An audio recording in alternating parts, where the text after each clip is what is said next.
राधे राधे दोस्तों, कैसे हैं आप सब? आज की कहानी है, कहीं हमारी बहू हमारे इकलौते बेटे को लेकर अलग ना हो जाए। नीरज 3 बहनों का इकलौता भाई था और तीनों बहनों से छोटा था। उसके घर में सब उसके ऊपर जान छिड़कते थे। बहुत मन्नतों से पाया था नीरज को उसके माँ-बाप ने। उसकी 3 बहनों की शादी हो चुकी थी और अब नीरज की शादी की बारी थी। पर नीरज की शादी से पहले उसके माँ-बाप बहुत ही ज़्यादा घबरा रहे थे। उनके घबराने का मुख्य कारण यह था कि उन्हें लगता था नीरज उनका इकलौता बेटा है। पता नहीं कैसी लड़की उसकी ज़िंदगी में आ जाए, कहीं उसकी ज़िंदगी को खराब ना कर दे। यही सोच-सोच कर वह परेशान होते थे और उसकी बहनों का भी यही काम था। दिन भर मम्मी-पापा से यही बोलना कि सोच समझ कर बहू लाना। एक तो वह लोग खुद डरते थे, ऊपर से उनकी बेटियां उन्हें और डरा देती थी कि यदि कोई गलत लड़की घर में आ गई तो सारा घर बर्बाद कर देगी और सबसे ज़्यादा नुकसान तुम्हारे लाडले बेटे और हमारे लाडले भाई का होगा।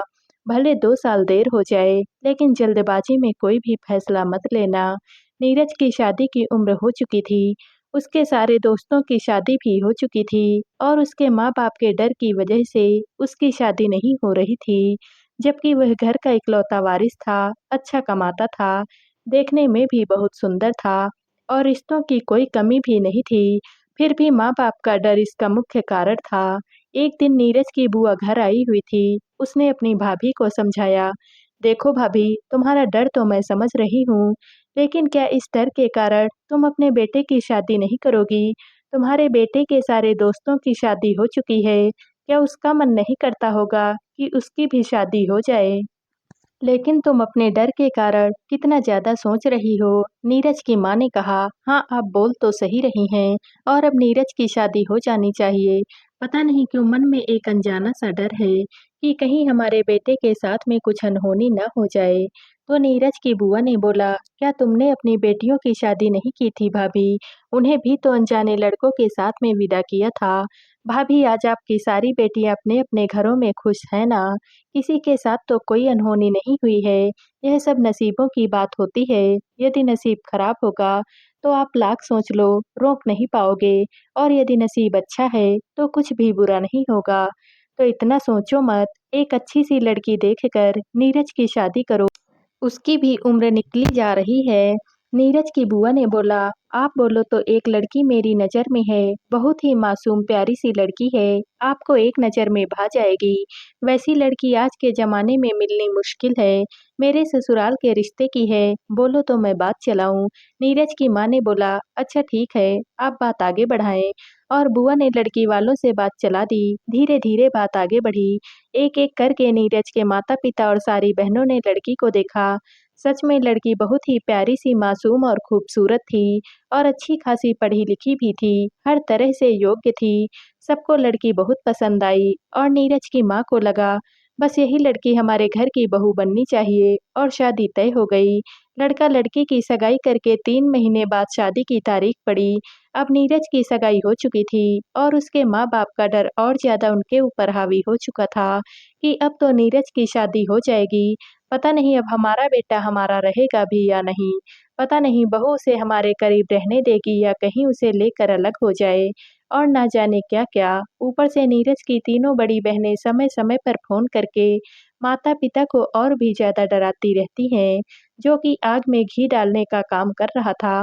कभी बोलती थोड़ा दबा कर रखना नहीं, तो तुम्हारे इकलौते बेटे को लेकर फुर्र हो जाएगी। कभी बोलती ज़्यादा प्राइवेसी मत देना, नहीं तो तुम्हारे खिलाफ ही भड़काएगी, कभी कुछ तो कभी कुछ। नीरज अपनी होने वाली बीवी से जब भी फ़ोन पर बात कर रहा होता, उसकी माँ कुछ न कुछ बहाना बनाकर उसके पास में ही बैठी रहती और वह उससे ठीक से बात तक नहीं कर पाता था और यदि वह वहाँ से उठकर जाने लगता, तो उसके पिता भी साथ में घूमने लगते और फिर उसे फ़ोन रख देना पड़ता था। कभी-कभी तो उसे बहुत ज़्यादा गुस्सा भी आता था। उसे समझ में ही नहीं आ रहा था कि उसके माता-पिता उसके साथ में ऐसा क्यों कर रहे हैं? उसे बिल्कुल भी एकांत नहीं देते हैं। क्या उन्हें समझ में नहीं आता कि अब उसकी शादी होने वाली है और उसे भी प्राइवेसी चाहिए? लेकिन वह खुलकर कुछ अपने माता-पिता को बोल नहीं पा रहा था। उधर उसकी होने वाली पत्नी को भी बड़ा अजीब-सा लग रहा था। लेकिन नीरज के माता-पिता तो अपने अनजान डर से घिरे हुए थे कि अब उनका बेटा उनके हाथों से निकल जाएगा और वह अपने इकलौते बेटे को किसी भी तरह से अपने पास में ही रखना चाहते थे और उसकी बहनों की बातें और आग में घी डाल रही थी। इसी तरह से 3 महीने बीत गए और नीरज की पत्नी विदा होकर नीरज के घर पर आ गई। बहू के घर में आने के बाद से नीरज की माँ और बहनों ने बिल्कुल भी नीरज और उसकी पत्नी को एकांत नहीं दिया। रात में भी वह कोशिश करते कि अधिक से अधिक समय तक नीरज उनके साथ में ही बैठे रहें और सुबह होते ही नीरज के रूम में जमावड़ा लग जाता। नीरज और उसकी पत्नी परेशान हो चुके थे। एक तो नई-नई शादी, ऊपर से कोई भी प्राइवेसी नहीं। खैर नीरज और उसकी पत्नी को लग रहा था कि जब सारी ननंद अपने-अपने ससुराल चली जाएगी, तो शायद उन्हें थोड़ी-सी प्राइवेसी मिल जाएगी और धीरे-धीरे करके सब अपने-अपने घर चली गई।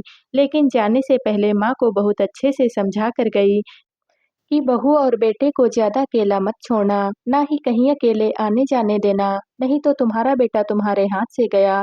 अब नीरज के घर में बस नीरज के माता-पिता, उसकी बीवी और वह खुद था।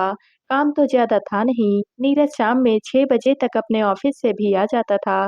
फिर वह सोचता कि चलो थोड़ा-सा बाहर घूम कर आता हूँ बीवी के साथ में, तो उसकी माँ साथ में जाने के लिए तैयार खड़ी मिलती। नीरज और उसकी बीवी उन्हें मना भी नहीं कर पाते। यदि घर में ही वह दोनों कुछ पल एकांत में बिताना चाहते, तो वह भी संभव नहीं था, क्योंकि उनके माता-पिता हर वक़्त उनके आस-पास ही रहते, जबकि घर में जगह की कोई भी कमी नहीं थी। नीरज को समझ में ही नहीं आ रहा था कि वह अब क्या करे, पर कहीं न कहीं उन लोगों को यह अंदाज़ा था कि उसके मम्मी-पापा खुद को असुरक्षित महसूस कर रहे हैं। नीरज ने सोचा, चलो कुछ दिन के लिए अपनी पत्नी को लेकर कहीं बाहर से घूम आते हैं, तब तो हमें थोड़ी-सी प्राइवेसी मिलेगी और उसने अपनी माँ से बोला, "मम्मी हम लोग हनीमून पर शिमला जाना चाहते हैं।" उसकी माँ ने उस वक़्त तो कुछ भी नहीं बोला और बोला कि ठीक है, तुम तैयारी कर लो। लेकिन उनके जाने के ठीक 1 दिन पहले तबीयत खराब होने का बहाना बना दिया। नीरज और उसकी पत्नी शिमला नहीं जा पाए। उसके कुछ महीने के बाद उन्होंने दोबारा से कश्मीर जाने का प्रोग्राम बनाया, पर इस बार उनके पिता की तबीयत खराब हो गई और फिर उनका प्रोग्राम कैंसल हो गया। अब नीरज और उसकी पत्नी परेशान हो चुके थे और उन्हें भी बहुत अच्छे से पता था कि उन्हें जानबूझकर अकेले में वक़्त नहीं बिताने दिया जाता है, जो कि सरासर गलत है। अब नीरज की पत्नी ने अपनी माँ को फ़ोन करके सारी बातें बताई और बोला, "पता नहीं क्यों मेरे सास-ससुर को ऐसा लगता है कि मैं उनके बेटे को लेकर अलग हो जाऊँगी, जबकि ऐसा कुछ भी नहीं है। उन्होंने खुद ही अपने मन में पूर्वाग्रह बना रखा है और मुझे और मेरे पति को कभी भी करीब नहीं रहने देते हैं। मैं बहुत परेशान हूँ। साथ ही में मेरी तीनों ननद भी फ़ोन करके अपने माता-पिता को भड़काती रहती हैं कि कहीं मैं उनके बेटे को उनसे अलग ना कर दूँ। पता नहीं सबके मन में यह गलतफ़हमी क्यों है। इससे अच्छा इन्होंने अपने प्यारे बेटे की शादी ही ना की होती। इस तरह की ज़िंदगी जीने से क्या फ़ायदा? लेकिन इसमें नीरज की भी कोई गलती नहीं है, वह भी क्या करें? बहू की माँ ने नीरज की बुआ को फ़ोन करा, क्योंकि यह शादी उन्होंने ही तो करवाई थी और सारी बात उनको बताई। नीरज की बुआ ने बोला, "आप चिंता मत कीजिए, मैं भाभी से बात करती हूँ। भाभी दिल की बुरी नहीं हैं, वह बहुत ही अच्छी हैं, पर नीरज उनका इकलौता बेटा है और सबसे छोटा है, तो उनके मन में एक अनजाना-सा डर बैठा हुआ है। मैं सब कुछ ठीक कर दूँगी।" अगले दिन नीरज की बुआ नीरज के घर गई और फिर मौका देखकर अपने भाई-भाभी के साथ उनके रूम में बैठकर बातें करने लगी। फिर उन्होंने अपने भाई-भाभी से बोला, "नीरज और उसकी पत्नी अभी तक हनीमून पर नहीं गए, काफ़ी वक़्त हो गया है उनकी शादी को।" तो उनके भैया-भाभी ने बोला, "हाँ, 2 बार टिकट हुआ, पर हमारी तबीयत खराब हो गई, तो वह नहीं जा पाए।" इस पर नीरज की बुआ ने बोला, "अच्छा भाभी, तबीयत खराब हो गई या तबीयत खराब का बहाना बना लिया? क्या मैं आप लोगों को जानती नहीं हूँ? आप लोग अभी भी अपने इस अनजाने भय में जी रहे हैं कि कहीं आपकी बहू आपके बेटे को आपसे छीन न ले। अगर आप लोग ऐसे ही सोचते रहोगे, तो आपके बेटे का फिर घर कैसे बसेगा? बल्कि इस वजह से ज़रूर आपके बेटे-बहू आपसे दूर हो जाएँगे। भैया-भाभी, मैं समझती हूँ कि नीरज आपका इकलौता बेटा है और आप उसके लिए फ़िक्रमंद हैं और उसे बहुत ज़्यादा प्यार भी करते हैं। लेकिन क्या अपने प्यार के कारण आप नीरज का घर नहीं बसने देंगे? क्या आपने अपनी बेटियों की शादी नहीं की है? क्या आपकी बेटी अपने पतियों के साथ एकांत में समय नहीं बिताती हैं? क्या उनकी सास भी यही करती हैं, जो आप कर रही हैं? भाभी वैसे तो आपकी बहू बहुत समझदार है, मैंने बचपन से देखा है उसे, लेकिन अगर आप लोगों का यही हाल रहा, तो वह भी कितने दिनों तक समझदारी दिखाएगी? उसे भी तो अपनी ज़िंदगी शुरू करनी है। अगर आप लोगों ने अपने में सुधार नहीं लाया, तो हो सकता है कि सच में वह नीरज को लेकर अलग हो जाए और वजह आप लोग खुद होंगे। और रही बात आप अपनी बेटियों की बातों में आकर अपने बहू को अपने बेटे से दूर कर रही हैं, क्या यह अच्छा लगता है? क्या आपकी बेटियाँ अपने पतियों के करीब नहीं रहती? क्या मैं और आप अपने पतियों के करीब नहीं हैं? तो फिर उन दोनों के साथ में यह नाइंसाफ़ी क्यों?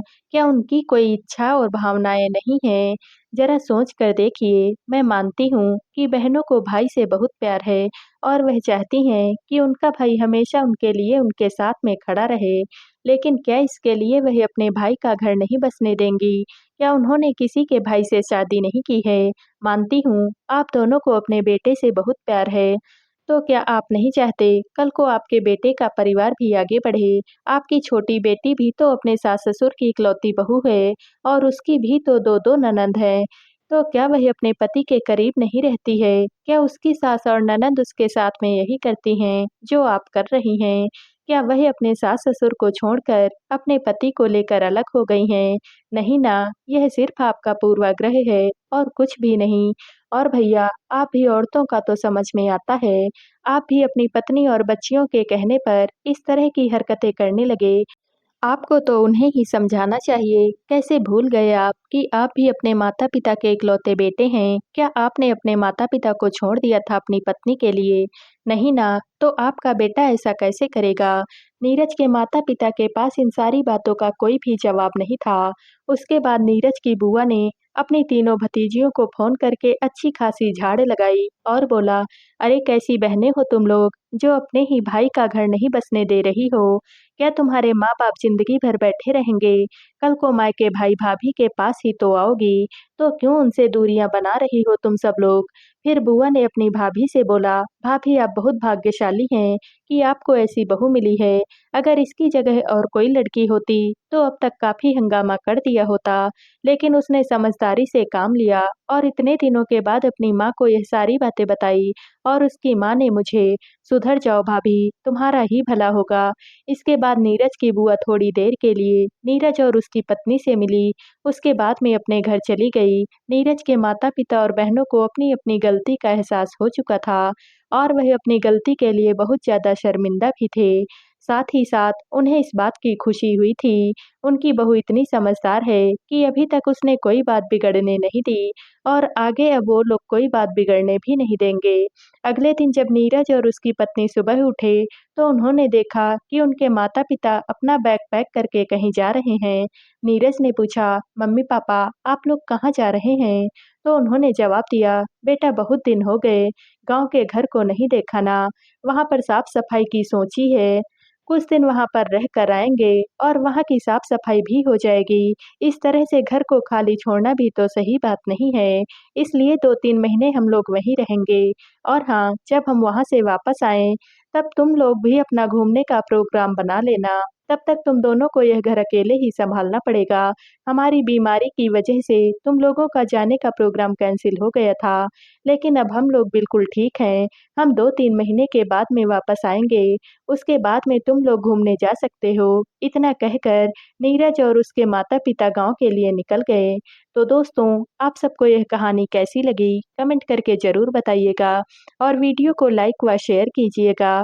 दोस्तों, अगर आप इस चैनल पर नए हैं और अब तक आपने हमारे चैनल को सब्सक्राइब नहीं किया है, तो प्लीज़ और कहानियों से जुड़ने के लिए हमारे चैनल को सब्सक्राइब कर लीजिएगा और साथ ही साथ वीडियो को हाइप भी कर दीजिएगा।